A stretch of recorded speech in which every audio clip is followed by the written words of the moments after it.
Hello, everyone, and welcome to our Big Brother Canada 11 Roundtable podcast.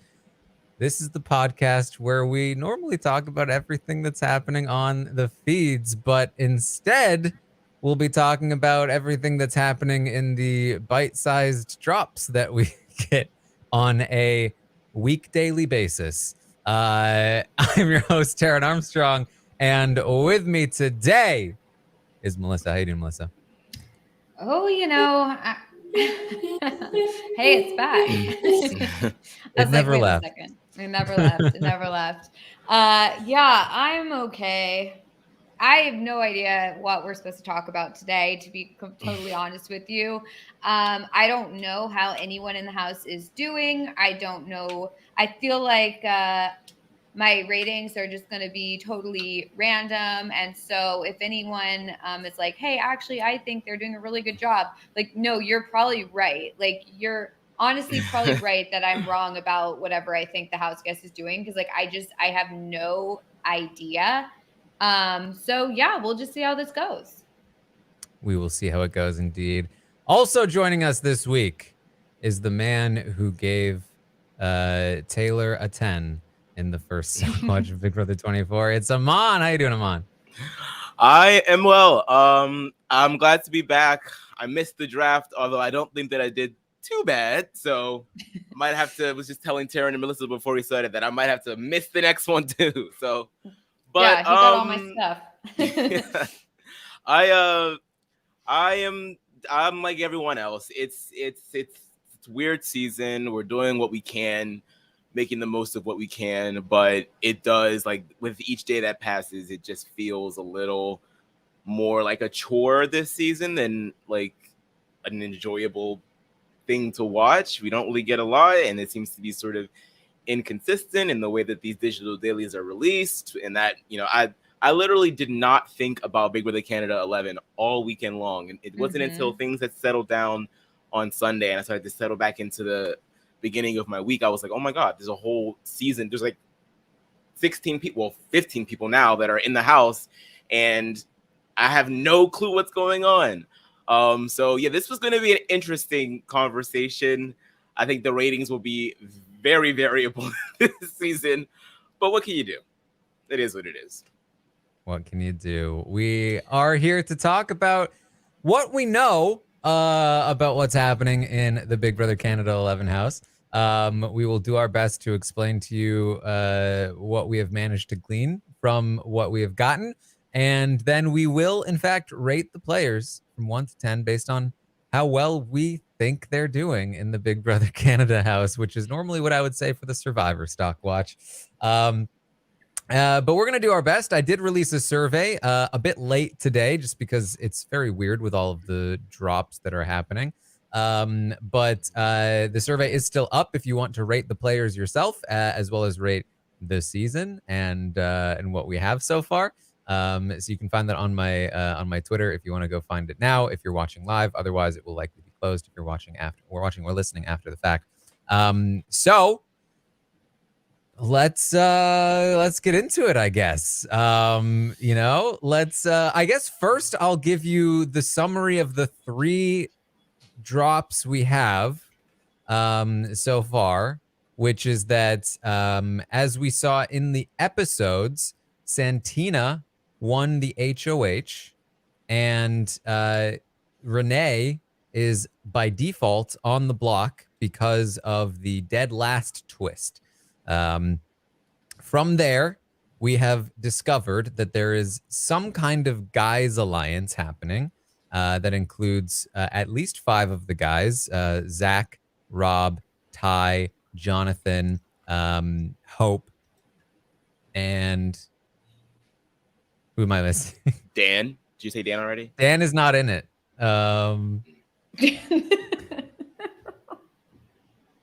There's another guy somewhere, right? Okay, wait. The idea that like we're sitting here recapping everyone, we don't know who's in what alliance, and Mon's like, maybe this person, and Terrence's like, no, I don't think it's that person. We just like have no idea what's going on. Like Zach, Ty, Rob, Jonathan, and Hope. I said 5. Okay, I said 5. I think you got them all the first time. Yeah. Oh no. Oh However, God. we Off to a have bad start already. we have seen that there is some tension specifically from Ty to Rob. We do not know if it's reciprocated at this time. Hints that it's maybe not. But that the real core of this group perhaps is Ty, Jonathan, and Zach, with Rob and Hope a little bit on the outs. But they do have plenty of side alliances left and right. The HOH in Santina nominated Dan Zabo and Anika for eviction with a plan to backdoor John Michael, JM, who was her partner in the HOH competition. We have lots of footage now of both Zach and now Ty basically taking credit for this nomination, that they are the ones that convinced Santina to make it. Santina, in speaking with Ty, said, I made this decision on my own. So, take that for what you will. Ty has since won the veto. He was picked by Anika. He promised he would use it on her. As of right now, he intends to use it on her. JM will likely be the replacement nominee, and he will very likely leave this week. Heading into next week, Ty would like to target Dan Zabo as the next person to go. And that is about where we stand. Do we have any in the indication house. as to why Dan Zabo isn't fitting in with the bros? Do we have any idea why he doesn't seem to be included in any of that, and why they're even thinking of targeting him next? So perhaps a couple of things. One is that apparently Dan did very well in the veto competition. He was very close to beating Ty. In fact, apparently he was in the lead halfway through. And Ty and Rob have both commented on he's really, really cooking there. This guy's dangerous. Mm-hmm. In addition to that, I would imagine, honestly, it could be that he got unlucky in that he had a conversation with Zach, and then JM walked in, and then JM, Zach, and Zabo became a thing. And thus he was associated with JM, even though he doesn't seem to have much of a relationship with him other than that. But we have seen some of the guys mention that they think that JM might be in Zabo's head, which is very, from what we've seen, not the case at all. He barely listens to a thing JM says. But he also just seems like a super chill, I'll do whatever Zach tells me to do kind of person. And I just think he just probably didn't get in on the ground floor here. And that's probably about it. It just, we know? It feels like one of those situations where you're not in the room at the time, things get started, too late to catch up. Now you're at where you're at. Do we know what the room divides are? Who's in what room? Not entire. I've not written it down. There was talk of a room deal that Santina wouldn't put up anybody in the room in her bedroom. These rooms were assigned to them by production. Why? That's the whole point of the first day you run to get your room and you hope it's a good you hope it's with good people. Why would they assign that? I have some ideas. It's the same reason we don't have live feeds. I mean, you're essentially, that's such a, I mean, it might seem superfluous, but really thinking about that, that means that production kind of has a hand in what people team up with whom, because the bedroom is always one of the first things that people connect over. So why would you even want that to happen? It doesn't make any sense. Yep. Everything they've done this season doesn't make any sense. It's all really, really, really bad. I can't think of a single thing they've done this season that has made sense and been good and been for the viewers and for the fans. Every single thing has been terrible. I don't know what's going on. I honestly think they're actively trying to get their show canceled. I think they're trying to tank the show so that they're guys, no more petitions, please. We just want to go off the air, please. And so we did them a disservice by making them come back with, the petition and the fan thing, the campaign. They didn't want that. They wanted to be over. And now they're like, we're back. We have to do more. And they don't want it. So, like, I get it. They want to end it. And, we should just let them end it. Like, we should just let it go. And, that's honestly, at least then we can just think about BB10 and just be happy. I honestly just getting a visual of just all the fans being like holding production hostage. Yeah, like, you are not allowed to cancel this show. Yeah. Can we need to produce this? Can we make a version of the producers with Aaron Brock? Yeah. Yeah, it's literally Max Bialy stock over here. Like, and everyone's like, we want it. Oh God, it's so terrible. I mean, like, okay, the digital dailies are worse than I thought they were going to be. Like, how is that possible? They're even worse than the worst possible scenario I could come up with in my head. Because in my mind, I was like, at least like there is a positive to come out of this digital dailies thing. Like they will, and Arissa's interview made it seem this way. They will curate like the best content for us. They will give us like the game talks. Like they will give us like the good stuff. And like, okay, yeah, we don't get to see some stuff, like maybe some controversial stuff or whatever. Like they will be picking and choosing what they want us to see, but at least they would be able to, curate some good, like solid feeds, so like two hours of a solid block of feeds. And instead it's just like an hour of them playing this game Werewolf, maybe 20 minutes of Vanessa vacuuming, some random talk about them missing home or whatever, or working out, and like how I just can't like get motivated. How do I work out? Like, and then maybe like 20 minutes like interspersed of random game talk. Like we don't see the full conversation. We don't know the context. It's just like random information that's strewn about. And not only that, there's still errors in it. There are still mess ups in the feeds. It's still, we're listening to a conversation of two people, but we're just watching Daniel sitting alone in a room. Like, or they're cutting the feeds like to try and make it so that we're not hearing about production or whatever. And it's like, how is this your curated content? Like, this is not curated. This is terrible. Like the stuff they are producing and putting out there for us is just bad product. And I don't know what's going on here or like why it is this way, but it's just embarrassing. It's really sad. It's just not good at all. It shows a total lack of care on their part. And it's just insulting to the fans. Like, I feel like I am so, I'm very upset by this because,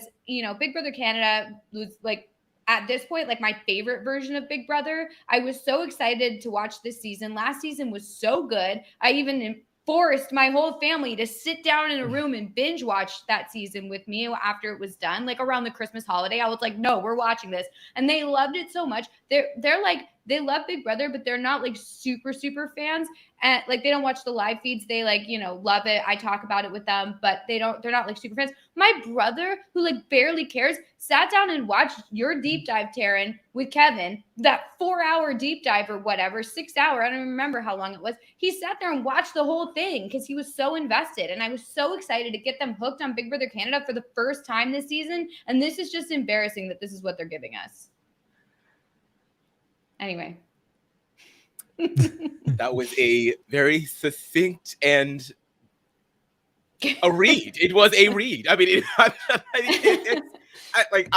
I'm like trying to still maintain some level of optimism. I am an optimist by trade. I always say this on this podcast, but it was a slag. It was kind of hard to get through. It feels, when it's like these 2.5 hours of just like random stuff, and I'm like looking at these sponsors for that all of this is allegedly supposed to have taken place because of, and all these sponsors suck. Like, who cares about winners? Who cares about Shark and Brita?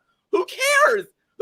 Maybe that's why we had to sit there and watch Vanessa vacuuming, because it was a freaking Shark vacuum. I'll pay hundreds of dollars. We are getting a 2-hour vacuuming commercial because of the sponsors. Like, why? I don't understand. Just give us. I will literally. People will pay for feeds. I will pay hundreds of dollars. I don't care. Like, I want feeds. Like, this is not it for me. Like, I don't know. I don't see. I honestly, I don't think it's the sponsor. I think people are blaming the sponsors, and I think that's fine. I think putting pressure on the show via sponsors is fine. But honestly, very honestly, I believe that the producers of this show just genuinely want to be able to control their own narrative, and they don't want the headache of people knowing what they're doing, and knowing But what's happening on their show. And I think they that's never. genuinely the only reason. And But they got grandfathered into this whole live feed business because that's how the US did it. I don't think they've ever liked it. I think they've always wanted to get rid of it, and I think they finally just did it. But they've never even really. It's not like they've even ever given a real damn about what the fans have been saying, because we complain every season and they still give us crappy edits. So how bad could the headache be? You just simply don't go on Twitter and you won't have to see anything. Like, Big Brother Twitter is such a it's such a vastly different community than the Big Brother like casual community at large. You could literally just go on Facebook and people would be throwing you roses for talking about, oh my God, this episode was so great. Oh my God, I can't believe this guy's doing, like, they don't even have to necessarily even give us anything. So I don't, it's not Big Brother. It's not Big Brother. And I don't know. I feel bad because like Arissa is like trying to, she has a job to do and she's trying to, still maintain some level of like, right, some level of excitement for the show. And we see some of the alumni. Obviously, we know what the alumni are up to. Like, we see what you guys are hyping this up. Like, it's very obvious. Yeah, and y'all we see you. You see you tweeting about the show all of a sudden. Like, some of these alumni who I have not seen on my timeline in years have come out of the woodwork. I can't believe it. To talk about this particular season. I'm like, I started to notice that too. I was like, okay, there is no way. Like, I'm sorry, you didn't tweet about last season, which was amazing. I'm not gonna name no names, but they know who they are.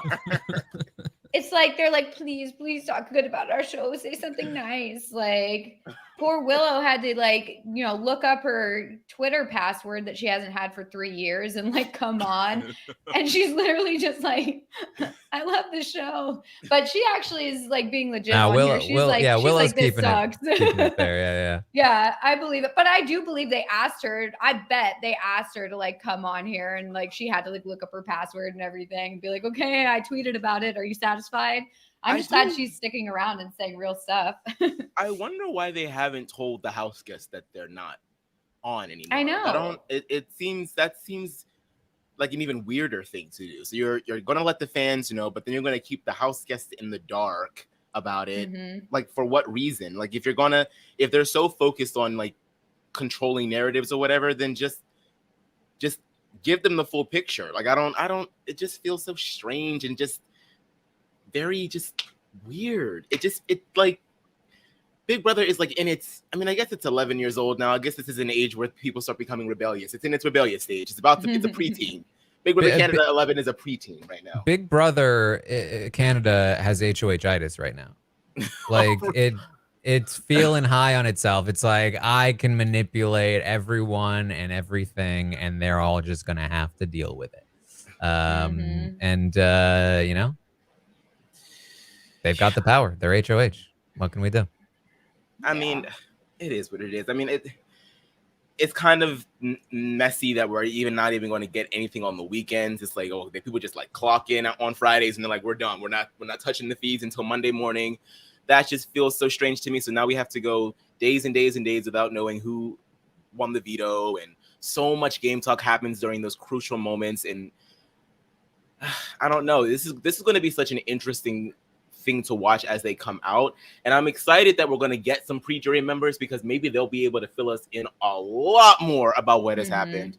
And I hope that they're not like, Big Brother production isn't trying to like put embargoes on these house guests, because we know they did that for Big Brother Canada 8. Let me tell you.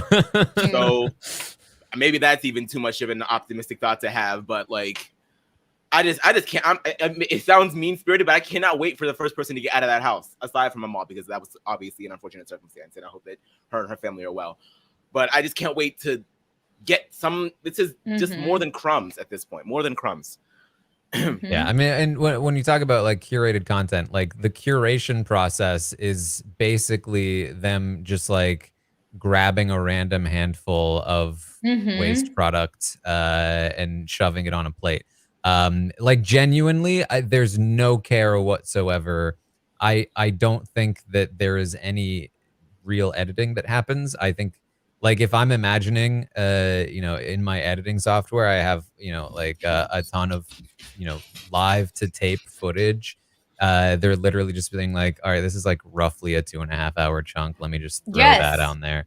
To the point Yes. where they're even just including like these random bleep out moments and like test screens. Like it's zero effort is going into it, which makes it all the worse that the second one dropped was at 11:52 p.m. Eastern. It's like just send it out. Like and they don't have timestamps. They don't have any indication of like when things are being said. Like if this is all during this 1-2 hour time period, or if it's like just random clips throughout the day, we don't know. And like it doesn't make any sense to me. Like why they're doing. I think honestly they're just like, ugh, just get this stuff out there. Like satisfy them by like giving them 2 hours of feeds, like without any care at whatsoever as to what is going out there to us, like what we're seeing, whether we're just hearing blasting our eardrums with a vacuum, like for 30 minutes. Like I don't understand why that is what they selected. It's like I don't know. It's like insulting. This might sound like really gratuitous and dramatic and drastic or whatever, but I'm like at this point, I'm like genuinely serious when I say this. Because if they don't want to do their jobs, hire people that can do the job. There's a man sitting here that does daily updates every season, knows how to curate the information in a presentable manner. Hire the man. Like I don't. It doesn't make any sense because like if you don't like, I don't understand why people. Yeah. Well, they should. They don't want any They of should. at this point. They should, because you literally you have a job. You have a show that is supposed to be unlike any other reality TV program that there is, because of the fact that there are live feeds and fans get to engage with it constantly and talk about the game and talk about the relationships that people develop and to talk about all that nitty-gritty social dynamics. That's what we crave when it comes to Big Brother. There are people out there that love the show and would love to work on the show. I don't understand why the people that are obviously employed right now don't want to do that. Then you don't want to, then go somewhere else. I know that might sound like really rude and maybe presumptuous of me to say, but there is no other conclusion to draw other than that. If it's not about the sponsors and it's not about like keeping controversy to a minimum, then obviously because somebody is lazy and they don't want to do their job, do your job. Just do it. It can't be that hard. It can't be. It's been going on over here for the past 20 seasons, like 25 seasons at this point. I don't understand. It's okay.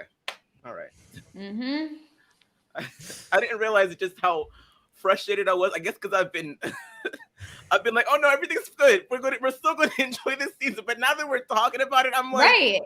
What is going on? I know. That's the thing is like, I can sit there like even this weekend, I'm like totally fine because it's like completely out of my mind. Like I literally am not thinking about Big Brother at all. And then I'm just sitting there like, okay, everything's good. Like we're just gonna, Big Brother Canada, regular season, not a problem. Then it comes like Sunday night comes around and I'm like, oh, I have a roundtable tomorrow. I should start prepping. And there's nothing available for me to prep with. Like I'm literally just, there's nothing there. It's like, it just infuriates me. And then like, just to think about like how excited I was for this season, like what a disappointment. Like they completely dropped the ball. I think like when Taran, you said it earlier. I think it was when you were talking with Puya about everything preseason. Like I felt like Big Brother Canada really was like on a trajectory to get to be like this really, really special thing. I mean, it's always been special, but I think more and more eyes have been on it recently. They were the ones that sort of pioneered this entire system change that happened with Paramount Plus and all that, with the 50% Black Indigenous people of color for the casting. Just really a progressive footnote. And now they're just taking themselves out at the knees, and it's just sad to see, because I mean we're gonna make do because we still have our people up down here. But it's like, if they followed them through with that casting redesign, I'm like really afraid. I know that they've already come out and said that they would not do it down here, but a piece of me is like, would you though? Because I don't know. It's just making me afraid that our favorite show is about to be gone. Why? I know. That's what's so scary about it. Like, I feel like Big Brother is always like teetering on the edge of like maybe going away, and it's so sad to me because it's just like I love this show so much, and the idea that like, I mean, and the thing is that like this show to me like is the feeds. Like it is like the community, it's the feeds, it's the whole thing. It's not just like the show, like the like aired show. So it's like, to me, this isn't Big Brother. Like Big Brother Canada is over. Like to me, like as a Big Brother show, this is not Big Brother. This is some other thing. We're podcasting about it. Show. Right. Like we're podcasting about it because we like love the community and we love, you know, talking with each other about it and everything like that. But like this to me is not podcasting about Big Brother. Like this is not Big Brother. So like with Big Brother Canada gone, like Big Brother US, like God, it's got to hang in there because like I'm going to be really, really devastated if it's gone. And for such a long time, or like for years now, we've had these two great versions of Big Brother, and then periodically Big Brother Celebrity thrown in there for a little fun time. But like we've had such good, you know, Big Brother content, and just the idea that like, oh, there goes one of them. It's sad. I don't know. It's sad. I also, you know, I feel for the players too, because I mean, they have no idea that is what's going on, but I feel like there are so many like types of opportunities that get afforded to some of these people. They're able to like build careers and things like that off of the visibility that the show gives them. And Big Brother Canada contestants have always sort of been like a little shafted, just due to the fact that the country is smaller by population. It's just, it doesn't have the American viewership that the American version does, obviously, because we air both here and there. So I just feel bad for like super fans of the show that are like, they're probably like someone like Daniel, who's probably cam talking, probably giving a bunch of people in our community shout outs because he knows quite a lot of us very well. And he doesn't get to have that special connection with the fans, and he's not going to find out until it's pretty much over. So I just feel bad that it's going to effectively change how much we actually know these people. Like, I still feel like we don't really know anybody yet. And that's what they wanted. So I don't know why you would want that, but that's what they wanted. So it doesn't make any sense why they would get rid of like literally all engagement. Like if you go on Big Brother Twitter and Big Brother subreddit, it is a ghost town. Nobody's out there. Like it's literally like, I feel like I'm alone out there, like tweeting, and I'm just sitting there like, what's going on? I don't see anything.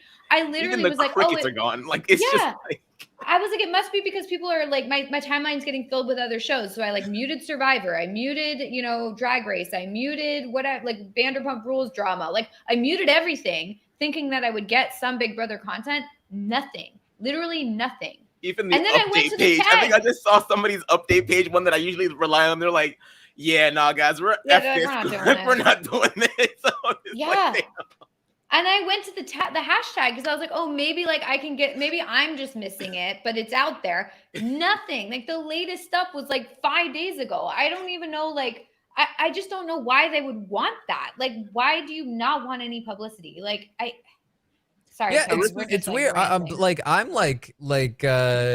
think legitimately one of the only sources to find out information from with this season. It's not crazy. Usually the case. I've seen just a few things about it, and it's like, and also like I went to watch I just went for it. I bought that VPN thing. Like, thanks Taran for the code. But I bought the VPN because I was like, is it going to be worth it? Like to get this VPN, and like, are people going to be posting it on YouTube? And people were posting on YouTube and they were immediately taken down. So I was like, okay, well, I'll buy this stupid VPN and I'll go on there and I'll like watch the Digital Days. Every time I'm trying to watch it, that video player stops working and it just keeps saying error with the video, error with the video, error with the video. It is impossible for me to watch this thing. And then I reload the page and then no video pops up. It's just blank. And then I try again and I try again. It has been the worst. The ads are insane. It's they're trying to fit in 24-hour live feeds worth of ads into the 2.5-hour daily drops. Yeah, it's like, sorry, that's not happening. I am personally boycotting all of these Canadian companies. If I ever set foot in Canada, I will never be walking into any special Ks, no winners, no Bel Air Direct, none of that stuff is getting anything from me because they killed my show. Yeah, Okay. I was considering buying HelloFresh. Now I won't. No, F HelloFresh. Blue Apron all the Hello way. Funky not is until what it they is. sponsor me again. Yeah. Unless they're sponsoring Taran Armstrong, it's F HelloFresh, okay? Yeah. Hello We're out. In the notes for when they sponsor me, you can write only because of Taran. Screw yeah, BBCAN. only Taran, not BBCAN. Oh my god, it's terrible. Oh man. Yeah, it's and here's the thing. Because people love to be contrarians. I don't want to see any comments. Oh, they spent a half hour complaining about the live feed. Yeah, Get over it. Don't. This podcast is literally specifically about the live feeds. Like, And we don't have live feeds, so yeah. like, yeah, everyone who wants to sit there and be like, well, can't you just talk about the show and not comment on this? It's like, I'm sorry, but like, where else are we going to comment on this? Like, this is what we're talking about. We're talking about the live feeds or the lack thereof. So like, I just like, okay, if you don't want to hear me complaining or whatever, then just like, I don't know, don't listen. I don't know. I know Rob. I mean, it's a drastic change. There's just no way to not vent about it. This is a drastic change to the show. It'd be totally dishonest to pretend this doesn't exist and not express. And the people who are like, oh, so you'd rather, you're not a real fan of Big Brother if you'd rather have it canceled than not have this. It's like, okay, well, if you gave me if I loved something and then you gave me something completely different from that thing I loved, like I'm allowed to be like, where's that thing I loved? I loved that thing. I don't love this new thing that you've given me and told me to be satisfied with. Like, I just don't understand like how that has anything to do, like how me loving Big Brother has anything to do with that. It's just, I don't know. So whatever. A piece of me, the optimist in me, thinks that maybe that this can get reversed. Maybe. I don't know if it'll be this season, obviously. I mean, because they already removed the live feed tab from the website. It's gone. That is an excuse they would use. Sorry, guys, we would, but yeah, we would. The tab but is gone. So hard to do website updates. We just can't. Just for the sake of our mental health, it would be really tough to get that tab back up. So honestly, I think they could reverse it. I think they could. I mean, I think they there's could. no engagement. There's no nothing. Nobody cares about the season. Like Arissa's tweet during premiere night got 300 likes, whereas with last season it was close to 1,000. Yeah.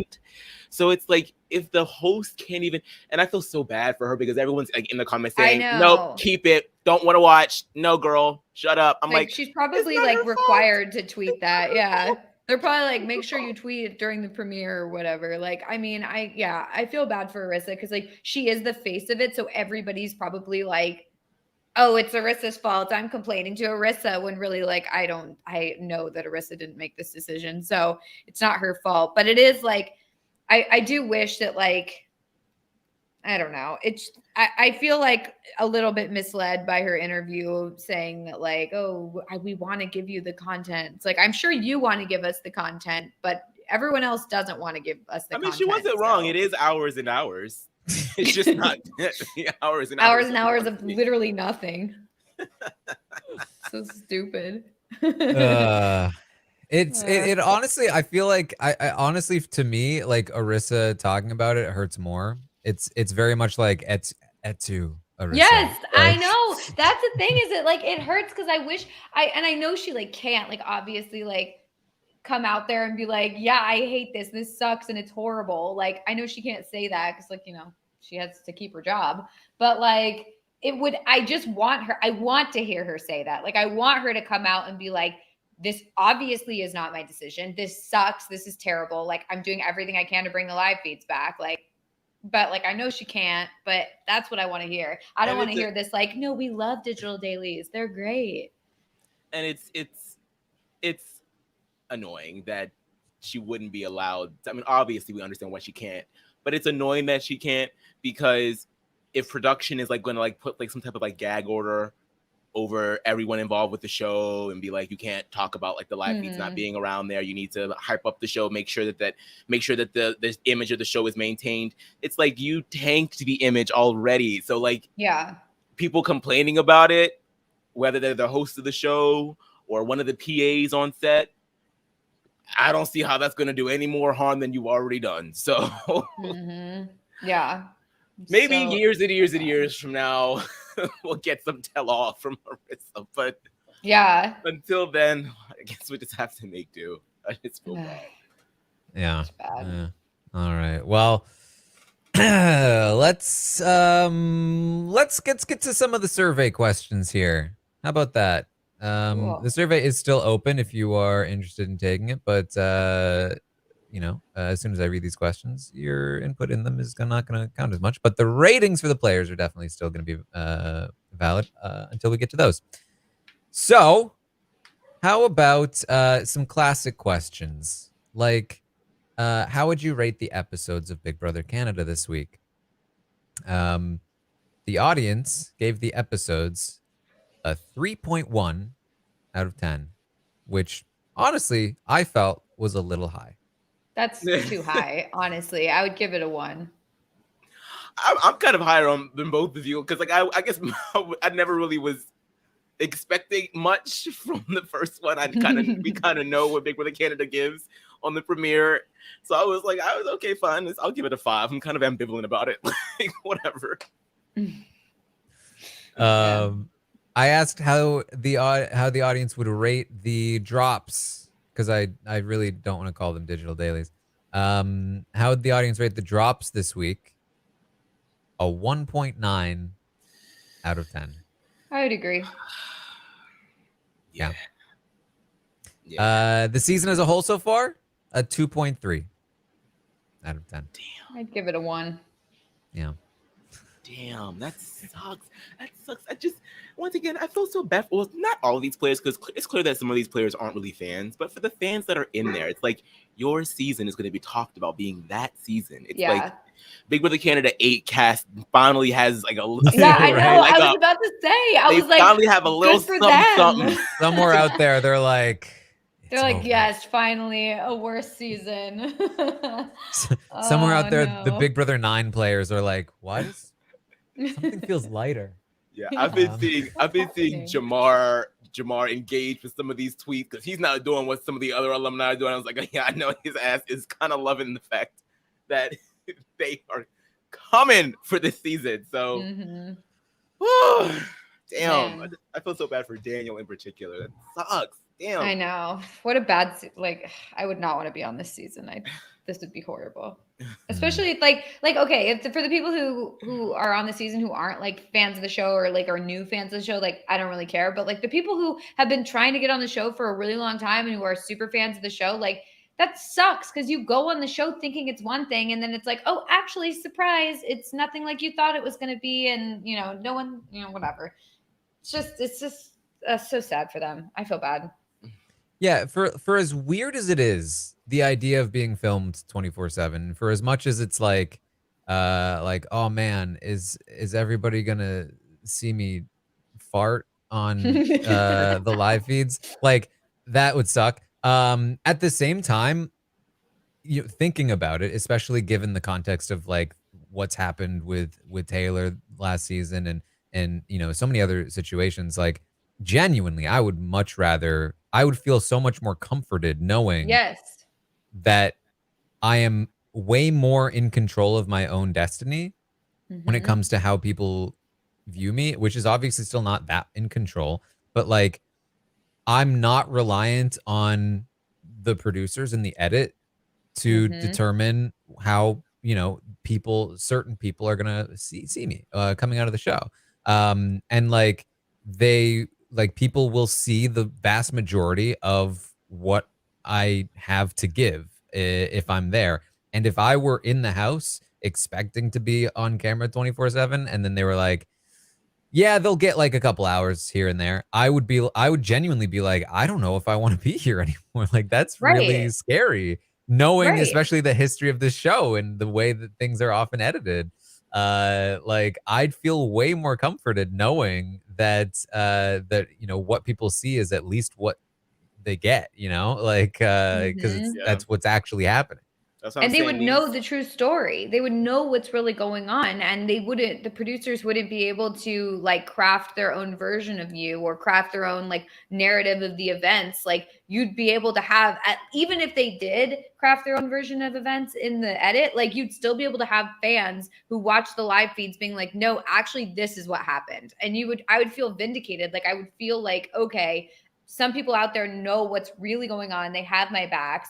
Not to mention the fact that people's families like watch alongside, like they watch the live feed so they can feel like connected with the person that's in the house. And it's like you're watching them at the exact same time that they're doing the things that they're doing. You're seeing what's going on in the house right now versus like now we have random digital dailies or whatever that come at random periods of time. We don't know what period of time it was in the house that we're seeing. So like you don't feel connected with the person at all. You don't feel like, oh, this is what they're doing right now in the house. Like, because you have no idea what they're doing at any time. That's what I was saying. These interviews, when they come out of there, are going to be so much more instrumental this season. But it's also a piece of it's also like, well, damn, now you sort of like are having to 100% rely on the memories of people that are playing a game for 2 months. Like they're not going to remember each and every small little detail of all the decisions that get made, especially for things that they weren't even there for to begin with, because it's just the nature of Big Brother.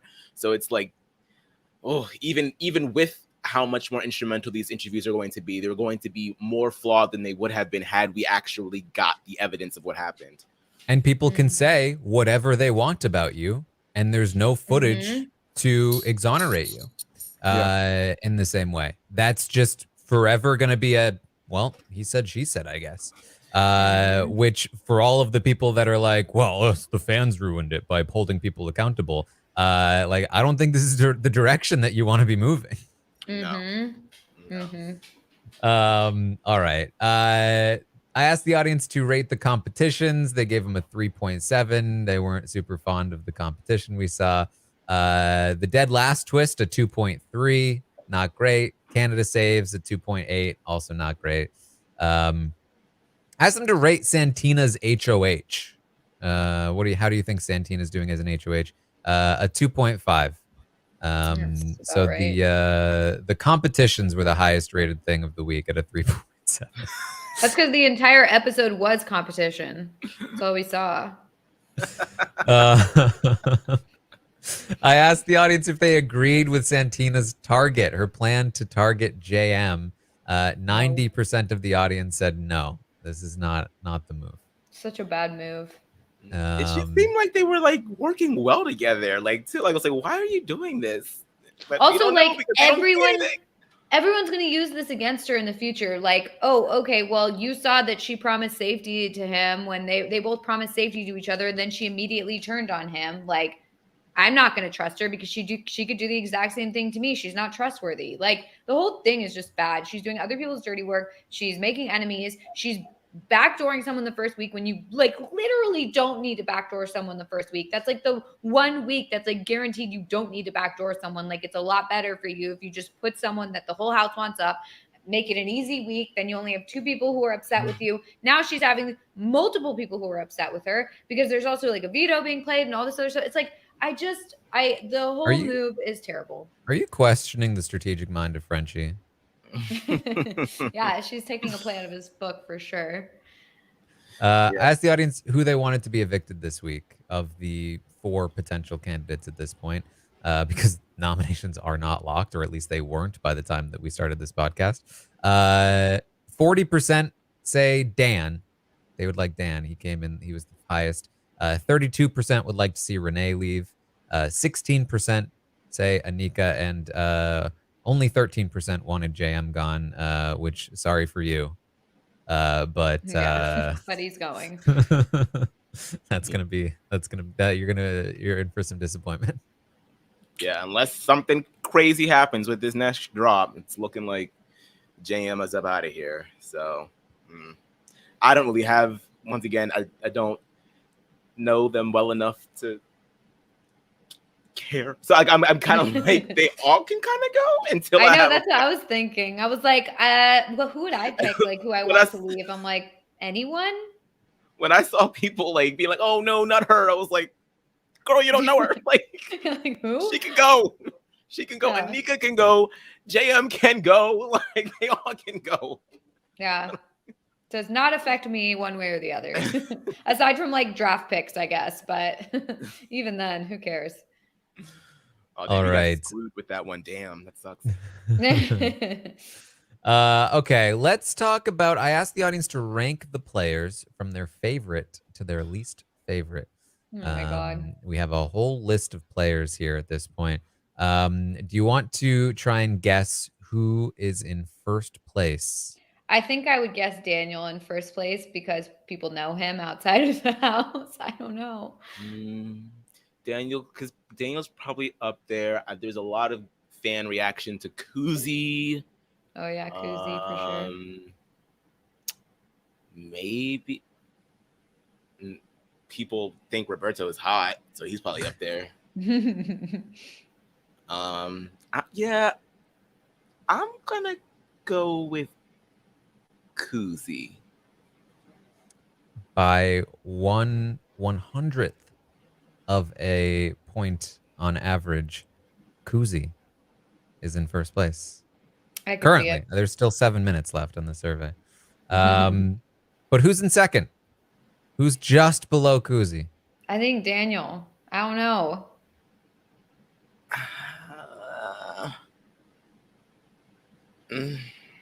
I don't know. Maybe Roberto. No, I'll go with Daniel too. But I don't think it's Daniel. I think Daniel's a little lower down. Neither of you are even close. Oh, good. It's Claudia. Oh. Huh. Okay. Okay. I think she's the only one other than JM who has mentioned anything against the guys. Yeah, that sounds about right. Okay. Right. Yeah, I can see that being it. And then, all right, third place. Daniel. I'm just gonna keep guessing him. He'll be there at some point. Maybe JM. It's Daniel. Daniel. All right, finally. Thank God. Can you tell me who's in last? I would assume Zach, but to be honest, I don't hate him in the house, but I would assume Zach. I don't really hate Zach either. I mean, it's never fun to watch the bros bro down, but I mean, what are you gonna do? They're playing the game. Yeah,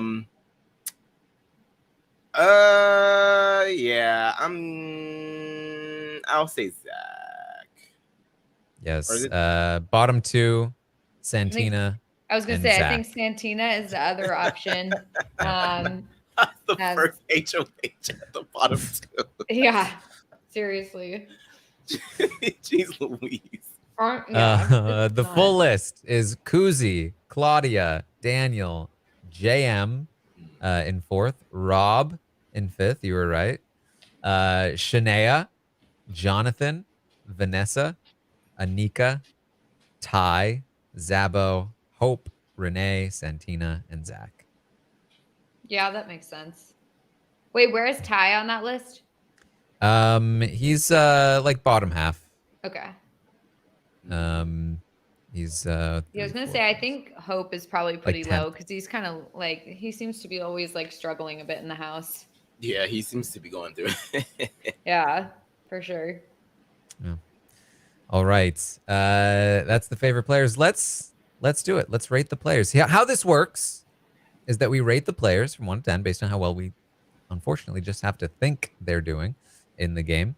And then you'll have a chance if you go to realitystockwatch.com to buy and sell shares of the players. And this is going to be a wild one because of how little information we have on these people. I would expect that the ratings may vary wildly week to week, and you could be in for a wild ride here. So maybe that's a good thing. Maybe that's a bad thing. Stockwatch might be more fun than ever. You never know. It'll be random. Yeah, this is definitely going to be some, yeah, that is one word to describe it. Yeah. All right, so let me pull up this little bit of a graphic here. Okay, let's Oh my just god, I go like in literally don't alphabetical order. It's Let's okay, Melissa. start. We're gonna do it. We're gonna get through it. yeah, We, we're just gonna do it. Yeah, Everyone's gonna be like a 5. that's how Survivor works sometimes. Yeah. Let's start with Anika. Anika currently on the block. Not Mhm. great, but she should be coming down. I don't know how she managed to get Ty to promise he'd use it on her. It doesn't seem like it's that beneficial to his game to have made that promise. So I got to give her some credit for getting that promise out of Ty and probably having that follow through. Apart from that, though, being on the block, not great.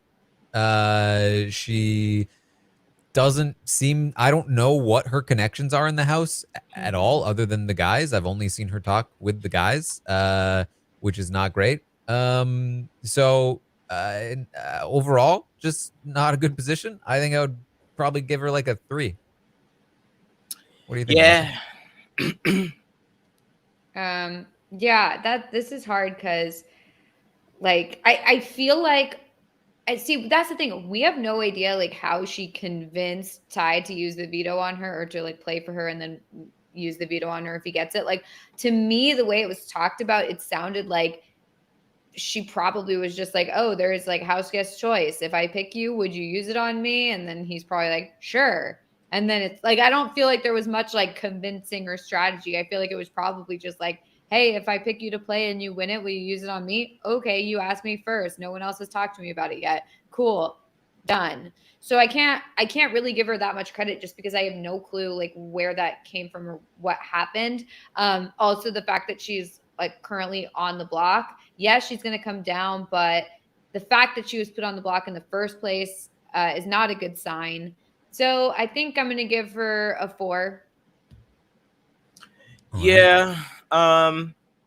She's most likely going to come down unless Ty gets convinced by the guys not to do something. But I think everyone really wants JM out of here. So I think it definitely has more to do with that and less to do with her convincing abilities, in my fairly limited, knowledgeable opinion.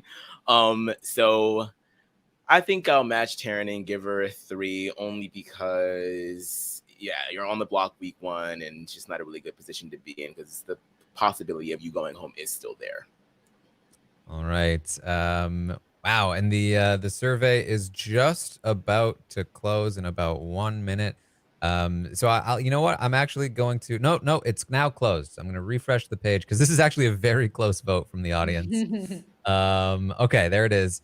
Literally a 3.50 on the dot. Oh my God. So just barely a 4 from the audience for Anika. There you go. Okay, let's move on to Claudia, the second favorite of the audience, apparently. Melissa, how do you So feel about Claudia? my thought for this whole rating thing is like everyone starts at a 5, and then like if we know more about them they can go up or down, and if I don't know anything about them they'd probably just stay at a 5.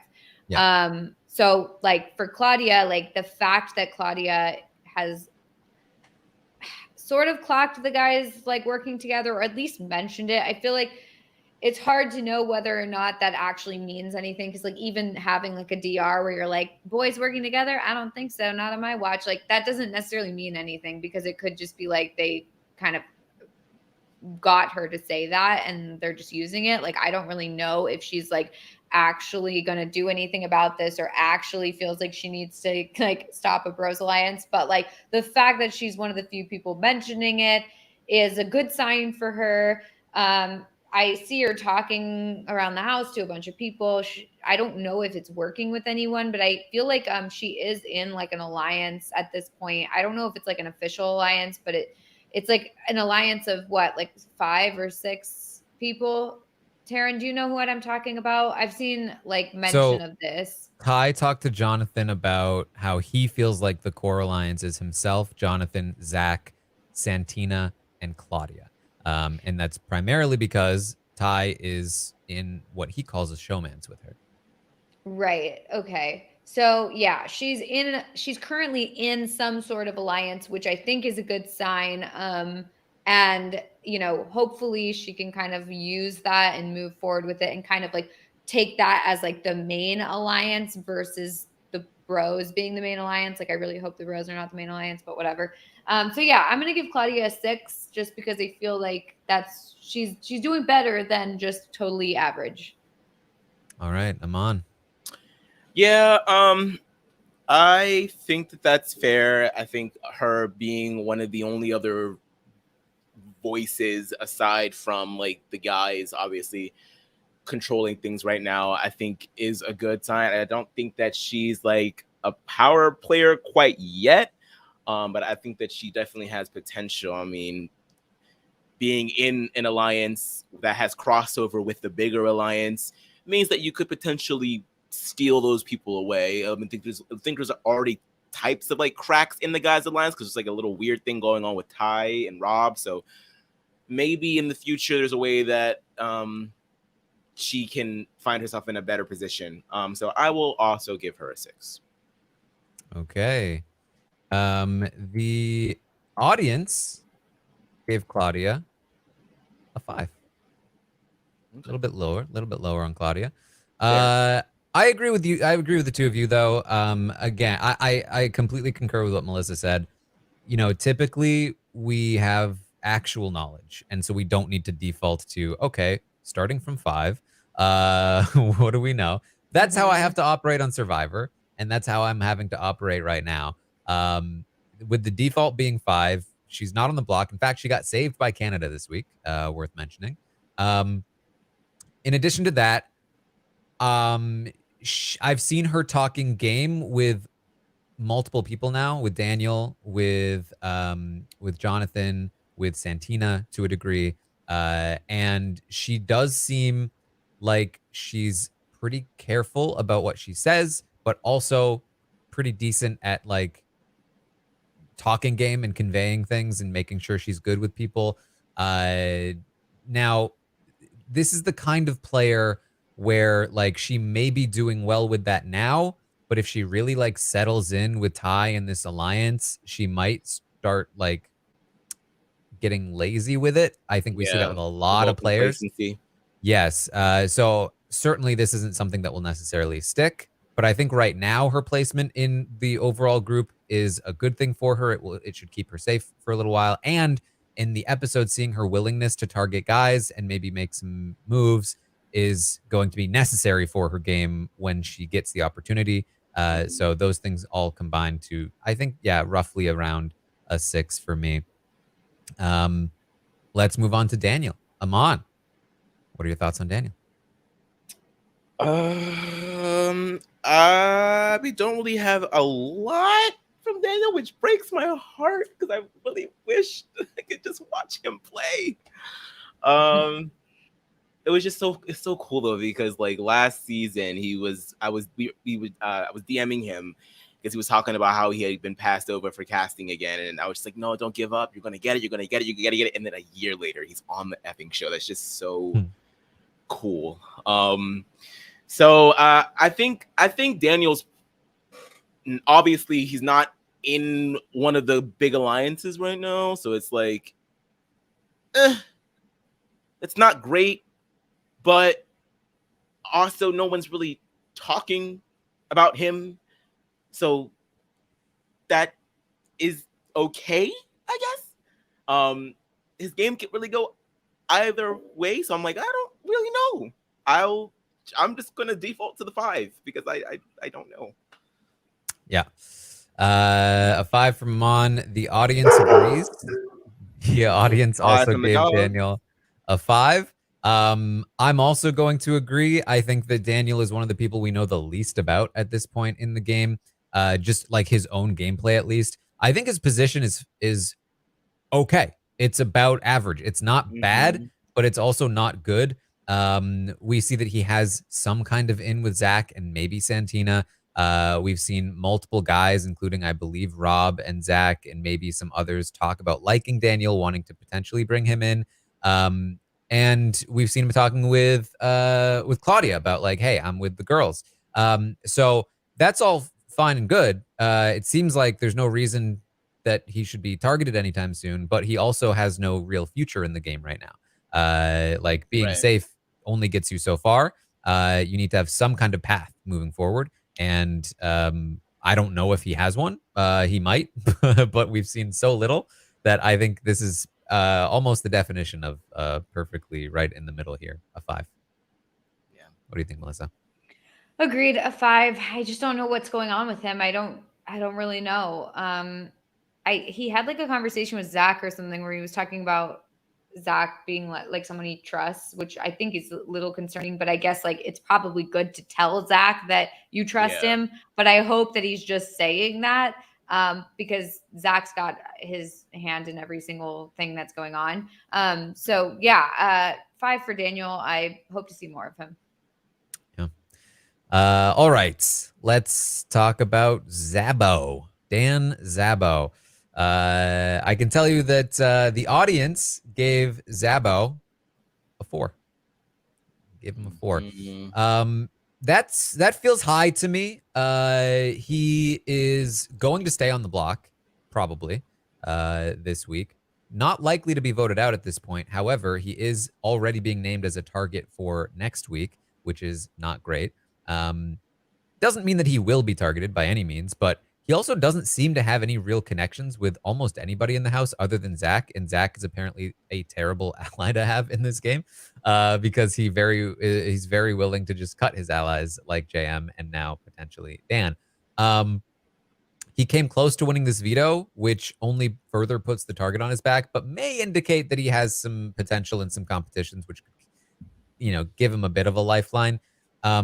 He's another player I haven't really seen much of, but man, he, from what I have seen, is just there, and just kind of like basically has any conversation I've seen him in, he's been in with basically Zach, and he just agrees with whatever Zach says. And when Zach is part of the crew that's actively working to take you out, that's not a good place to be. So I don't feel great about Dan. I'm tempted to go down to a 2, but I think almost because he might be good at competitions, I'll give him a 3. I think he's not dead in the water quite yet, and I don't know how entrenched this idea of targeting him is beyond just high. So I'll give him a 3. Right. Yeah, I give him a 3 as well because he's on the block. He's going to be on the block. He's not getting taken down like Anika is, and also like the fact that he's what I would consider like a prime candidate for a bro alliance and yet is not being included in this bro alliance. I feel like that's very concerning, especially because the bros are not going to want to keep around other like athletic guys. They're just not going to want to do that. They already have discussed like, oh, we need to work with like, we each need 2 girls or whatever. Like, and he doesn't really fit into any of that. So I just feel like he would be an easy out for them. They would probably want to get him out right away, especially if he's doing well in these competitions. So yeah, it's a 3 for me. All right, Aman. Yeah, I agree. A 3 is where he's at. I'm a little just concerned for him socially too. Like I feel like when I do watch him in conversations, like Taran said, he doesn't really seem to give a lot. He seems a little awkward. So maybe that's why another reason why he wasn't included in this bro alliance. And the fact that Ty is looking to take him out next week is just not good. I mean, who knows? Maybe he can pull out an HOH win, and then that will completely change his game. But even with an HOH win in safety in that, he's not really working with anybody besides Zach. So Zach is probably just going to end up controlling that HOH. So yeah, it's not really looking that great right now for him. So I think 3 is fine. All right, let's move on to Hope. Hope seems to have been struggling so far in the game. He strikes me as the kind of player who he was lucky to get in on the ground floor with the guys, because if he wasn't, I think he would be currently being used as an easy target early on. And even now, the guys are talking about him as he'll be easy to put a target on later. We'll just keep using him until we need a target, and then we'll throw it on Hope. Which is not terrible. I mean, if he's going to be dragged along, then at least that's better than, being targeted straight up. And there are plenty of things that can go wrong for the guys prior to them throwing it on Hope. Um, but he just seems to be struggling in the house so far. Every conversation I've seen him in has been him either being super weird and awkward with Santina or getting a pep talk from a bro or Vanessa. So I need to see, this happens sometimes early on in the game.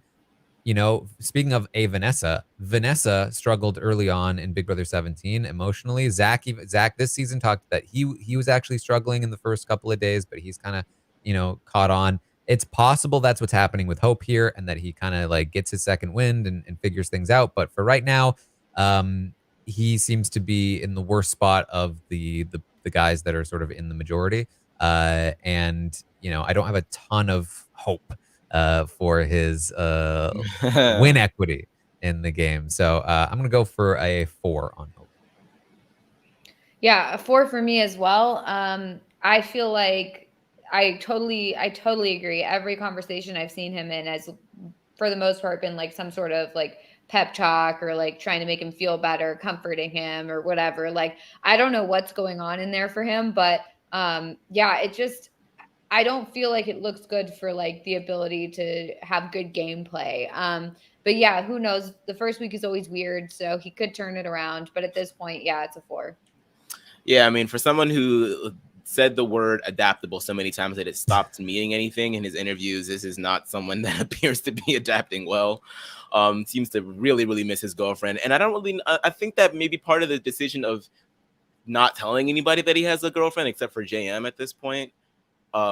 Some of the other, I know Zach also knows. I'm assuming some of the other bros know. Okay. But yeah, we saw him tell JM. It feels like that was maybe you didn't need to do that. Maybe you would have been able to be a little bit more not emotionally stunted had you just come in and been like, yeah, I'm with a girlfriend for like however many months or whatever. Like, I don't think that instantly puts a target on your back the way that he thought that it would. Or if he wanted to withhold that information with the reason to like potentially use his flirtation to get something, he doesn't really seem to be doing that either. So it's like, I don't know. Maybe you should just be you. That seems like you seem to be a charming person. So I will be a little bit more optimistic and give him a 5 because he's not dead in the water and he's in a big alliance right now and he could catch on and, like you said, catch a second win. And he's on my draft, so I'm going to give him a little bit of hope. also worth noting, and this is not always true when people say this, but in his conversation with Zach, I think on the second drop, he did basically say to Zach, like, I don't care about winning. I just want to make a name for myself and get far, which is, usually not the best attitude. Yikes. The audience gave Hope a 4 for Hope. So there you go. All right, let's talk about Jonathan. Melissa, how do you feel about Jonathan? I feel pretty good about Jonathan. I mean, he seems like the type that people like are wanting to work with, wanting to talk to. It's hard to say, but he's included in the Bro Alliance, which is good. But he also seems to be having a lot of good conversations with people outside of the Bro Alliance. It's hard though, because I don't really know if he has like the strategy in him. I haven't really seen him like talk strategy. Maybe I just am missing something, but I haven't really seen him talking strategy, mainly about just him missing his family. At least that's what I've seen. But I do think that at this point, it does seem like because so many people want to work with him, that's a good thing for him. And if he can use that and kind of like, at least it will get him far. And then hopefully he like picks up on the strategy portion of the game. So yeah, I'm going to give him a 6 just because it feels like he's in a good spot. Yeah, I think socially he's seems to be very genial. Everyone wants to talk to him. He's is open about his family and all of that, and I think that just endears people to him. And no one's talking about him as a target.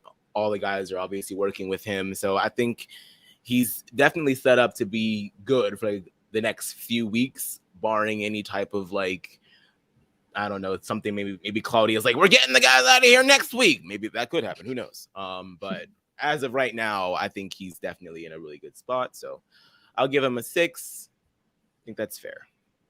All right. The audience also gave Jonathan a 6. I think I'm going to be a little higher on Jonathan here, actually. I just, honestly, I think he's probably my highest rating of the week. I'm going to give him a 7. And the reason being that just based on what I've been able to sort of ascertain from the structure of the house, he seems to be the best positioned of anybody in terms of like long-term longevity, safety, not necessarily in terms of influence, because I don't know if he's even trying to influence right now, but it's pretty early. You don't really need a ton of influence at this point. He's in the core group of the guys. He's both in the 5 main guys, but he's also within the core trio of guys of Zach, Ty, and Jonathan. But he also has a connection to Rob, clearly, and is probably in, if Rob is with Hope, then it's probably Rob, Hope, and Jonathan, if anything. Or maybe, actually, to hear Rob tell it from Jonathan, it's Rob, Ty, and Jonathan. But in addition to that, he's also included in both of the sort of main side alliances for the guys, which is, again, from Ty and Zach's side, it's Ty, Zach, Jonathan, Claudia, and Santina that he's included in. And then from the Rob side of things, it's himself, Rob, Shania, Renee, and, maybe Zach, maybe somebody else that's kind of still unformed to a degree. He also has a pretty tight relationship with Claudia herself, who also is tight with Renee. So he's very well integrated. I've been happy with how he handles conversations, making people feel heard, making people feel like he's agreeing with them without actually giving a ton of information necessarily. Now, this could just be, and I compared him earlier today, he could just be a Josh at this point, and that wouldn't be Josh from last season of Big Brother Canada. That would be dreadful. But Josh's position was not this good this early on last season. It was actually not very great. He kind of like developed a better position later. And from what I've seen in his conversations, he is, when he talked to Claudia, he was talking, we got to be cerebral. We got to make sure we're doing things the right way. We'll see. I don't have like a lot of faith in his game ability yet in terms of strategic maneuvering, but socially, he's doing well, and his position is very good right now. So with a lack of other knowledge, he is going to be my highest rating of the night, I believe. All right. So let's move on to JM, John Michael. Aman, what do you think? Yeah, well, this one's kind of easy. He's the target, and he is gonna be out of here. All the guys want him out, and he doesn't even really seem to have caught on from what we've seen quite yet. So, yeah, you gotta give him the 1, I think. A 1 from Aman. Oh boy. Oh boy.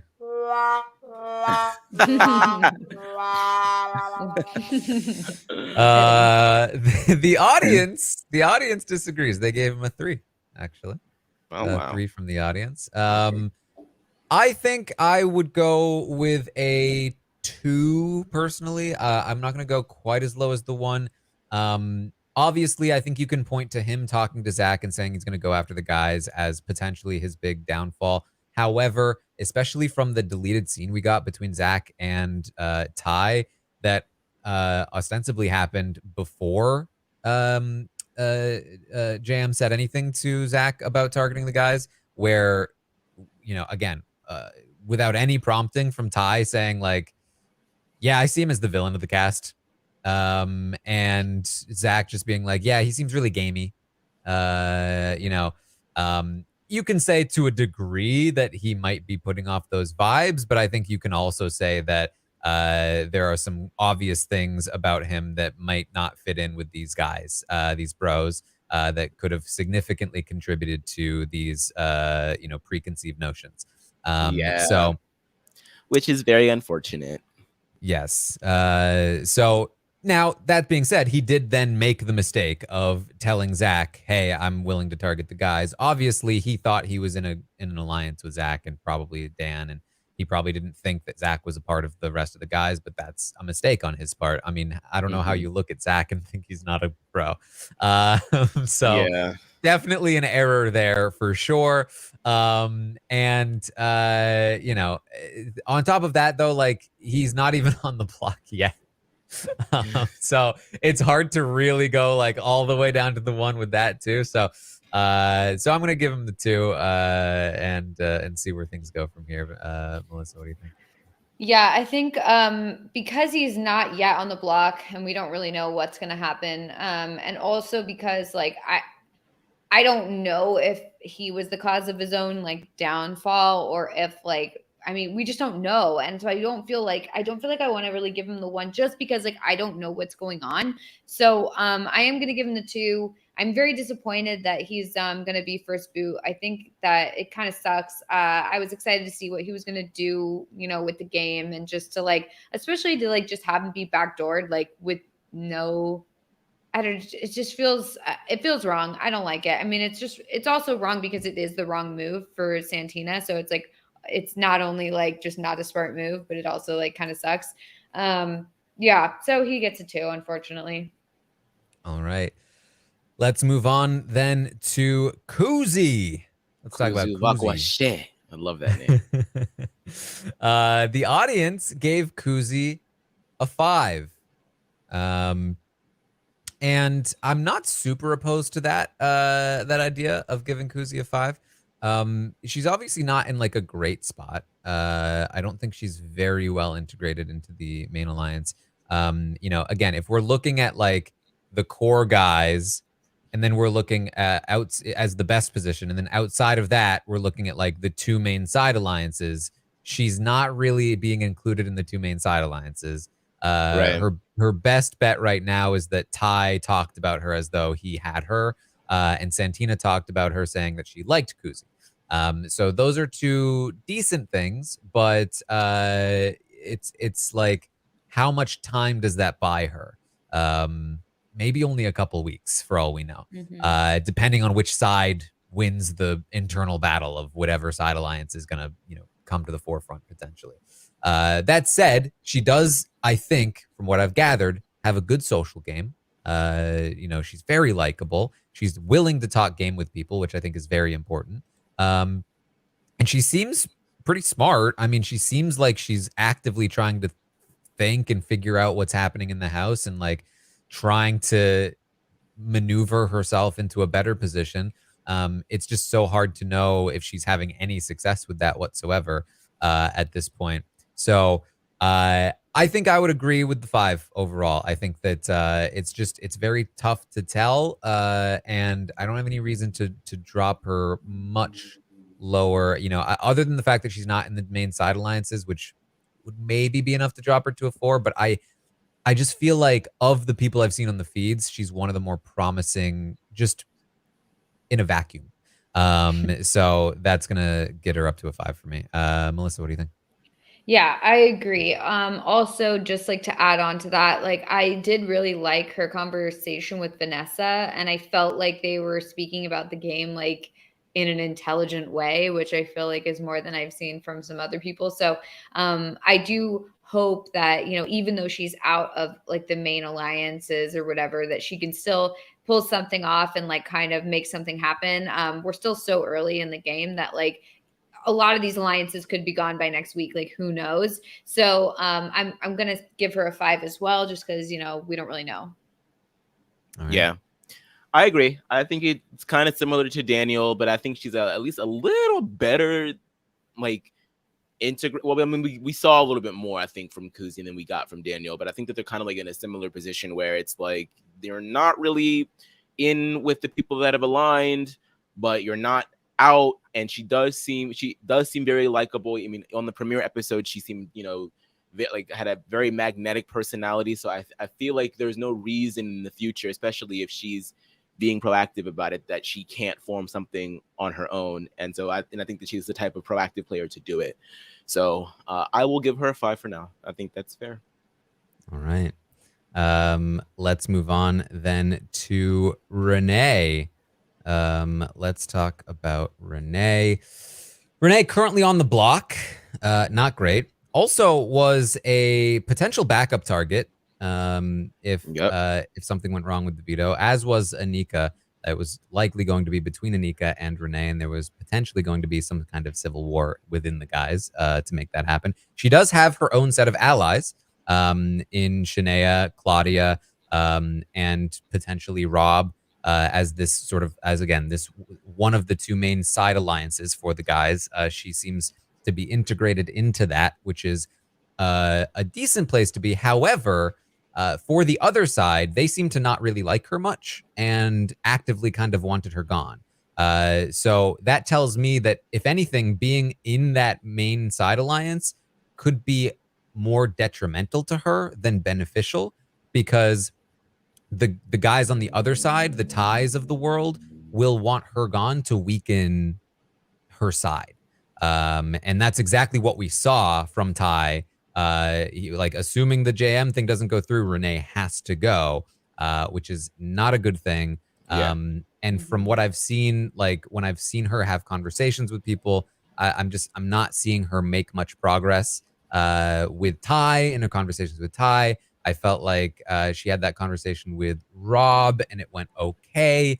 But it's just her position is not super great right now. And honestly, as somebody that's staying on the block, if anything were to go wrong with the JM situation, I almost feel like it's more likely to fall back on her than Dan at this point. And so I would say maybe some safety issues even just this week. I'm going to give her a 3, as well as the other nominees. Melissa, what do you think? Yep. I want to give her a 3 as well. The Anika, it's a very similar position to Anika, but Anika is being pulled off the block. Well, at least as far as we know. So Renee still remaining on the block and also being that potential, backup target is not great. And also, like, the fact that now she will have been on the block as a, expendable player, I think that they might consider continuing to put her up on the block. And also, like, even in her conversations that she's had with people, I just don't know if I see like a very promising game player there. So, like, even if she ended up not being a future target, like, I just don't know if I could see her like pulling off like major strategy and like winning the game. I just don't know. So at this point, she's a 3 for me, and I hope she, proves me wrong. Yeah, I mean, she seems like a little clueless. Like, her and Shania to me sort of seem like they're just out of the loop on stuff, which is never good. And especially like for you to be on the block and still be out of the loop. I mean, it's great that she has that small little side alliance, but it's a side alliance. And the fact that you're so expendable to the people that are in power, it's like, yeah, you probably are going to end up getting used as a pawn again and again and again until you go home, until you take the reins of your game. So, there's still time. But I think a 3 is definitely where she's at now. All right. The audience is going to... That's there. They also gave Renee a 3. Let's talk about Rob. Melissa, what are your thoughts on Rob? Yeah, I feel pretty good about Rob. He's in that bro alliance, which obviously is good for him at this point in the game. But he also, I see him also making connections with a lot of people outside of the bro alliance, which I think is also great. And I think, even just listening to some of his conversations he was having with people, like, it seemed like he had a general like grasp as to like how the game was working and how he needed to operate, and kind of giving people advice as to like what they should be doing, which seemed like fairly solid advice. And also the fact that people were taking the advice is a good sign. And it means, like, obviously he has influence over people in the house. And even when he was just having conversations with people about, just outside things, it seemed like he was doing a good job of bonding with people. Like, for example, with Jonathan, where he was talking about how he has like nephews and nieces or whatever. And Jonathan was like, oh, I have kids. And they were able to like bond with each other over that type of thing. I feel like it seems like he knows how to kind of change his persona depending on who he's talking to, which I think is good for the future. I don't know much about him other than that. So I guess I'm going to give him a 6. All right, Aman. Yeah, I mean, Rob has some pretty privilege, man. Mm-hmm. I think people are drawn to him because he's someone that is a lot of people find attractive. Doesn't personally do it for me, might I add, but I do think that he has some wherewithal in terms of like social maneuvering. I think that comes very naturally to him. I think he knows how to corral. I think a lot of that gym manager stuff is definitely showing its colors. I didn't love him in the premiere episode wanting to throw the first HOH like that, but the fact that he was able to convince Hope to do it, I was like, okay, so that speaks to some level of, you know, like you were talking about before, Melissa, and that people will listen to him. So I feel like he's sort of like similar in a way to Jonathan, but has a little bit less edge. So I think I will give him a 6 as well. A 6 from Aman. The audience a little bit lower on Rob. They gave him a 5.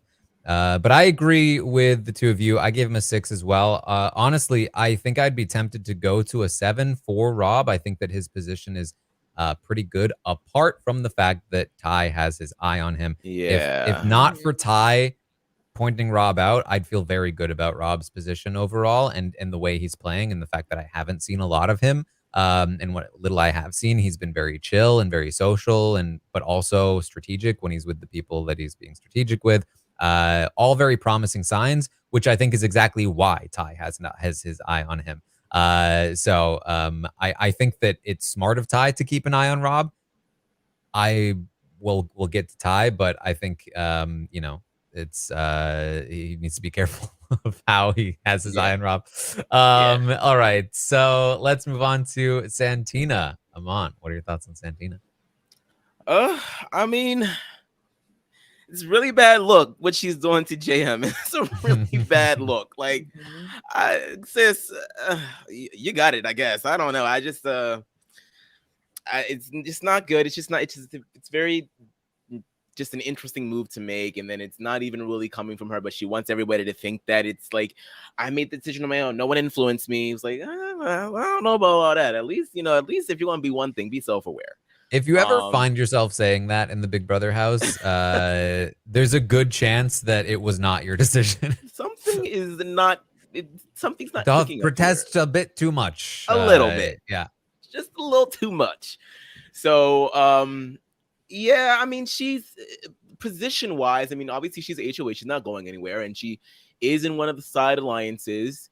So it's not game tanking by any means, but I do think that that's something that people will have their eye on. And depending on what JM does by being put on the block, if he does want to blow up and make it a bigger scene than it would have been had he not been on the block, then that could potentially be really damning for her game. Maybe JM is able to get people to look at her in a new way that they didn't before. So we'll see what happens. I think that JM is going to feel a little betrayed since they were working together. So it's just like, why do this? So yeah, because the veto meeting probably happened today. I guess we'll find out tomorrow, hopefully. So she could be in some deep ish right now. We wouldn't even know. So I'm gonna I'll give her a 4 by virtue of her being the HOH and still being in that alliance, but I wanted to give her a 3 real bad, but I'll give her a 4. All right. The audience agreed. They also gave Santina a 4. I was also between a 4 and a 3 for Santina.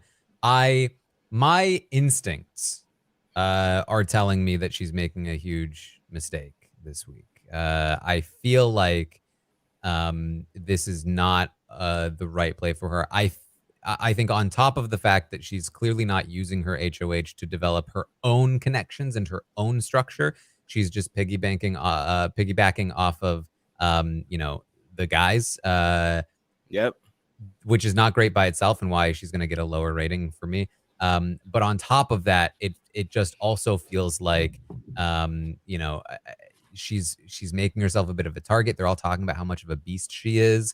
And it doesn't feel good to me. However, there's so much I don't know about the dynamics and what her strategy is. I'm having to make some assumptions, so I'm not going to be too definitive in my criticism of her at this point, because things could work out. Some of these guys do genuinely like her. Maybe she does make it far, but yeah, I agree ultimately with the 4. I think that I don't think this is the right play for her, but only time will tell at this point.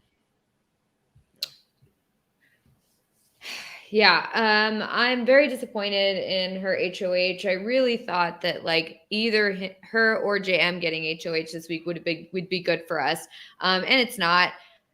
I think partly because like her logic behind it just doesn't make any sense. And she also like her whole thing about like, I don't understand why I'm supposed to take out the bros. Like, can't we just work together and then just like see what happens at the end? Like, that is like the dumbest thing I've ever heard.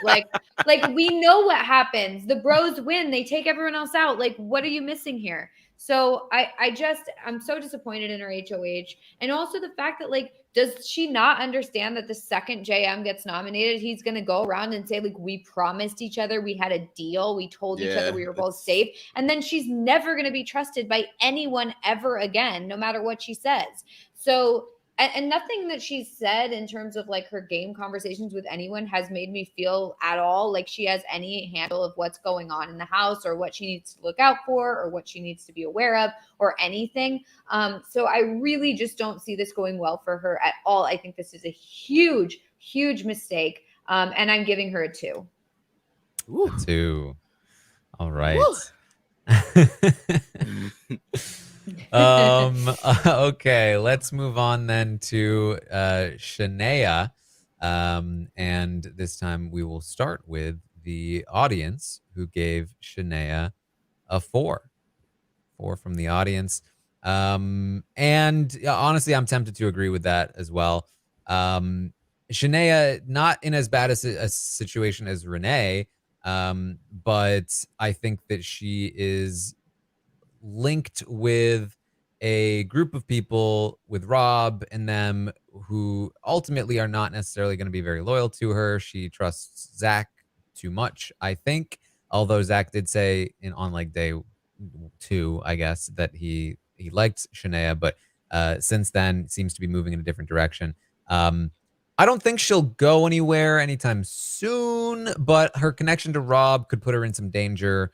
And I just don't currently see like what her path is.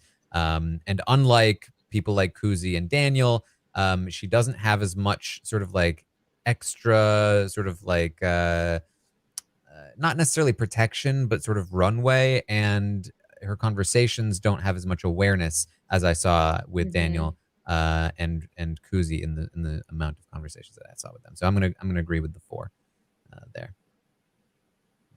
Yep, I agree. I feel like she's seemingly like not only like out of the loop, but like maybe not realizing she's even out of the loop, like especially with her conversations where she's like, oh, I don't think anyone has alliances yet. Like, I just feel like she doesn't understand that like there is a bunch going on. You're just not part of it. So I am worried for her. I don't really know where she goes from here. I hope that she can kind of kick it into gear and really, get on it and start figuring out what's going on. Because I really do like her. So I am going to give her a 4 as well. Yeah. I was happy to get her as my first pick in the draft, but now I'm a little worried. I think that she has the chops to be good at this game. I think that she has like a really, really cool vibe, a really, really cool personality. But you gotta get in the alliances, girl. You gotta build something, and I think that she can, at least with the girls. But it's not coalescing into anything that is actually looking good right now. So I'll be interested to see how she maneuvers next week. If she can get some power, or if one of her allies can get some power, maybe that completely shifts how things go. But for right now, she's not really showing much promise. Also, she's not really shown a lot. We don't get a lot from anybody. So it's really, really hard, but I think a 4 is fair. So. All right. Let's move on to Ty. Let's talk about Ty. Ty is an interesting one. I feel like the first two drops were mostly like Zach focused. It's like Zach was doing a lot of the work. And then we got that deleted scene with Zach and Ty. And then this third drop was like all Ty all the time. And we did get a hint of that in the second drop. So I think Ty is in a great place right now. I think the fact that Rob doesn't appear to know that Ty is keeping an eye on him at the moment is good. But I don't know that I trust that will last much longer, just considering how open Ty has been about talking about Rob. Especially with like the conversation he had with Jonathan. I don't think Jonathan is one to rat necessarily, but Jonathan clearly wasn't 100% on board with what Ty was saying, but Ty felt comfortable saying it anyway, which just makes me feel like this is going to get out at some point, whether it's Jonathan, whether it's somebody else. Rob's going to learn about what Ty's been saying. Which is concerning. On top of that, you know, he did this weird thing where he promised Anika he would use the veto on her when Renee thought that he would use it on her, and made Renee upset. And this was before I think anything even happened with the veto draw at all. And then so he got himself picked. He won the veto, and then didn't really like reassure Anika that he was going to use it on her, to the point where she felt like she had to fight him to be like, please, you promised. Why wouldn't you do that? It would make you look bad. And he was like, well, let me talk to some people. And he's still going to use it on her. But it's like, I just feel like people like, why are you doing these things? Right. So there are reasons I think to be a little bit concerned about Ty as a player, but his position is undeniable at this point. And you know, he seems to be pretty well liked overall in the house right now. I'm anticipating there may be a fall coming, but for right now, I'm going to give him a 6. Yep, I agree. It's the same thing for me, where it's like he's in a good spot. Everything should be going well for him, and it seemingly is okay, but it's like he's doing things that are confusing to me. And he's, you know, like the way he talks about what he's doing in the game doesn't give me any like comfort. It doesn't make me feel like he really knows what's going on. So I just don't really know about him. But because he's in such a good spot with the Bros Alliance and like all this other stuff, like I have to give him the credit for that. And so I'm going to give him a 6 as well. But I do feel like I'm not sure where he goes from here, because I really don't trust that he knows what he's doing when it comes to the strategy of everything. I like that he has the killer instinct. That's always fun to watch. So I agree that him having an eye on Rob is definitely interesting. I don't know how judicious he is with that information, but it's good that it's there at least.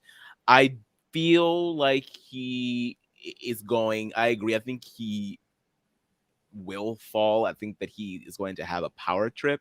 Just this whole thing with the veto situation felt very much like, I don't know. I get the idea that this man likes to win. And the minute that can't happen, he's gonna be out. So it came down to him and JM, I think, for the veto, right? So it's like him and Dan, I think. Or was it Dan? Okay.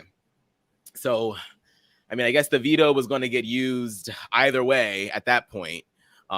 So did he absolutely have to put himself in the position of like pissing off Anika and Renee? But I don't know. So yeah, I guess I'll give him a 6 because he is in a good spot, but I'm worried. I'm very worried about him. All right. Well, the audience agrees with us. They gave Ty a 6 as well. Just a little bit below Jonathan's 6 from the audience there. Let's talk about Vanessa. Melissa, what are your thoughts on Vanessa? Honestly, this is a tricky one for me. I feel like she's doing a good job in the house socially. And I did really like her conversation with Kuzi. I did feel like they were talking as if they understood like what they needed to do and what's going on in the house a little bit. But I haven't really seen much else from Vanessa. Aside from, having personal conversations with people, which I do think is actually like, obviously a good thing in the first few weeks. Like you want someone around that like you feel like is actually getting to know you. And, the more they get to know her, like hopefully they'll, try and keep her around sort of thing. But I don't really know. Like it's similar to Kuzi where it's like, I like some of the things that she's doing, but I feel like she's also like not in, one of the big alliances. So I don't feel like, or I guess the big alliance or whatever. I don't really feel like she's in such a good spot in the house. So yeah, I'm going to give her a 5 just because I'm kind of, I don't know. Yeah, I think 5 is like the only option for me too. I don't really know much about her other than, some of the stuff that we hear about her family and all of that. But people seem to like her. No one's saying her name. So this could just be like her, like, dipping her toes in the water before, getting into the game. But with that being said, there are other people that are playing a bit harder of a game right now. So you kind of have to pick it up fast if you really want to survive. So, yeah, a 5. All right. Well, the audience is a little bit lower on Vanessa. They gave her a 4. I think this one's a tough one. I'm not quite as high on Vanessa as I am on like Kuzi and even Daniel at this point as like just the neutral. I do feel like there are some negatives here. One being the conversation that happened today between Ty and Zach. They talked about how Vanessa was saying Hope's name, and Ty was kind of disappointed by that. And that's not great. Her conversation with Hope was a little weird. I don't know how effective that is ultimately, It was but kind of awkward. It was awkward. However, that first conversation we saw with her and Kuzi did indicate that she's looking at the guys and she's looking at Zach, and that's a good thing. Which, that's the thing that separates her from a player like Shania to me, who's not really looking at the guys critically. So I'm a little torn, but I think I'll agree with the two of you. I think I'll go with a 5 for Vanessa. All right, and that leaves, of course, Zach. Aman, what are your thoughts? Well, I mean, Zach sort of is kind of running things right now. He's got this thing with the guys going. He's got the little side alliance going. He was able to get JM up out of here using Santina's HOH.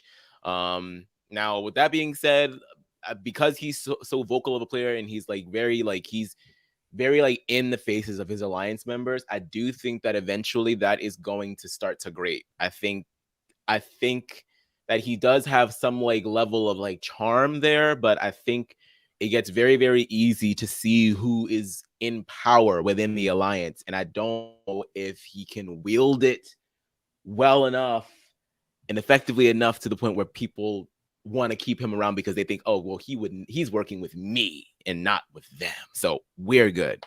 But yeah, I mean, I think for him, he's really in a power position. So I think I will give him my 7 for the rating. All right. The audience gave Zach a 6. 6 from the audience.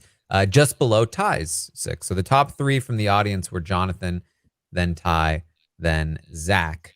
And then in fourth place was Claudia at her 5 from the audience. Yeah, Zach's a tricky one. His position is obviously good. He clearly is, I think, the person with the most influence in the house. He is somebody that has a lot of connections. A lot of people are coming to Zach, and he is sort of doling out advice and sort of like this is what I think you should do, essentially, which is all good. But I think his name is also the one that comes up the most. Where, maybe he has a little bit more influence than somebody like Ty. Ty's name isn't out there right now. Zach's name is out there, and sometimes it's good, but sometimes it's bad. People are skeptical of this guy. He can sometimes come off like a senior VP of a whatever, and sometimes he comes off like a mature guy that they like a lot, and they go do it for advice. But it's not universal, and it feels like, and he even talks about this, it feels like this isn't going to last forever. Like at some point it's gonna crash a little bit. I don't think that's necessarily true. It just because it feels that way doesn't mean that it will. But I am gonna be a little skeptical on Zach here, just for now. It's very easy to be in power with the people that you're getting along with. We'll see if this continues into next week. So for now, I'm going to be a little skeptical on Zach and go with the 6. Melissa, what are your thoughts? Yeah, I'm gonna give him a 7 as well.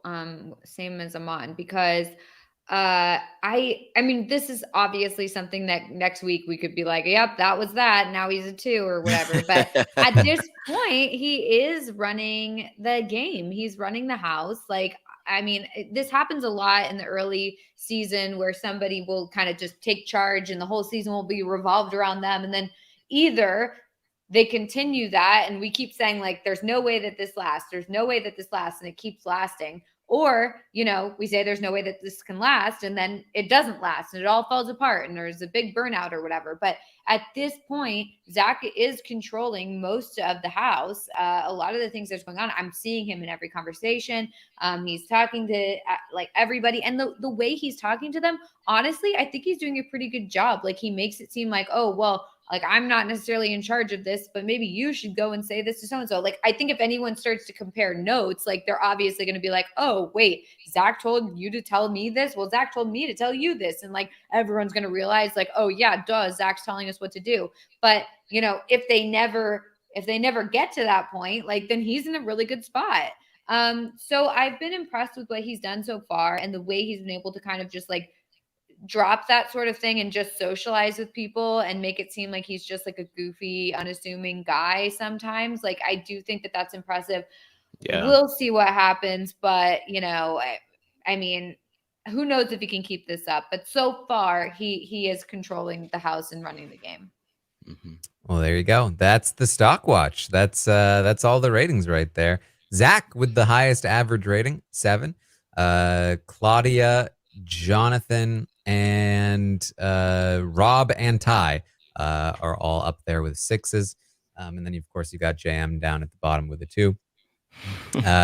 So, yeah, poor JM. But that's it. That's the stock watch for the week. We have done our best here. We tried. Made our best guesses at what has been happening here. We'll be back next week. And we will update these ratings based on what we see. There's going to be, before the next podcast, probably 5 more daily drops and 3 episodes. So we'll see what changes in that time. But for now, so there's an episode tomorrow, right? It's Tuesday, Wednesday, Thursday. Tuesday, right? Wednesday, Thursday. Yeah. Again, remember you can go to realitystockwatch.com if you want to play along. Again, this should be an interesting one to play along with. And look, you can't lose all the money you've accumulated to this point. It's a new fresh season, so might as well give it a shot. Yeah, that's what we got. Any final thoughts, Melissa? I hope obviously I hope they decide like scrap the digital dailies. Let's go back to live feeds. Everyone wants that, but I doubt that's going to happen. But at the very least, I do hope that they kind of get it together when it comes to the digital dailies. Like I do hope that they create like an actual schedule of like, hey, this is when it's going to air. I hope they add timestamps. I hope they give us like actually curated good content and not this garbage of like just random stuff or like mistakes. Like I really hope they start like putting at least like a modicum of effort into what they're giving us, because that would be very helpful, especially if we're trying to figure out like when conversations are happening, like what order, like who's on whose side and what alliance or whatever. Like it would be nice to know just like literally anything, maybe just like do your damn job. Yeah. So, you know, that's what I hope for. That's my final thought, you know. Yeah, so we'll see how this goes.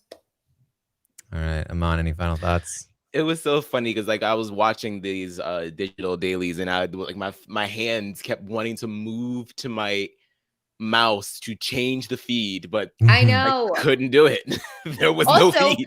yeah, another thing I'd like them to add, like, and I don't think this is that much to ask for, is like point, like a speed for the video. Like, let us watch it on. Oh, if you're not watching it 2x set up, speed. you're not doing it right.